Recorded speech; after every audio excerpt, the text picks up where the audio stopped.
Lingare's sexual violence and misconduct policy was recently finalized after months of discussion and consultation.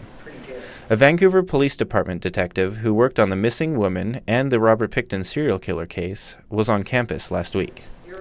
He says these kinds of policies are key to starting discussions about sexual violence. And heal from it in that way.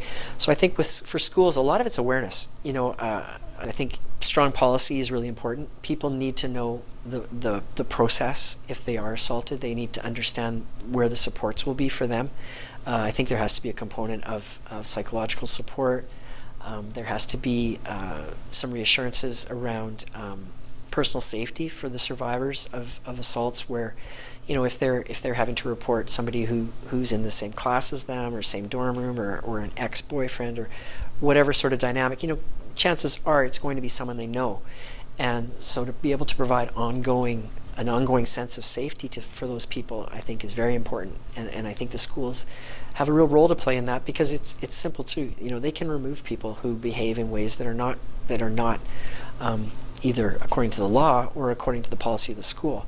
Lingare's new policy comes after the provincial government passed a bill late last year requiring all BC post-secondary institutions to have a sexual assault policy. And anybody who comes to a school and wants to further their education should feel safe that this is an environment where these things are not going to happen to them. Lingare students agree that a policy targeting sexual violence is important on campuses. Why? Because it affects college students so much. That's a huge thing that happens on college campuses, and it's important to know about it and be safe, aware of what's happening.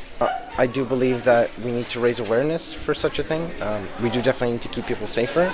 But many students are concerned that there is not enough awareness about Lingare's new policy. I don't think people know about them enough to actually follow them, so it's not working. I think it needs to be more broadcasted so people know them, and then it can be effective.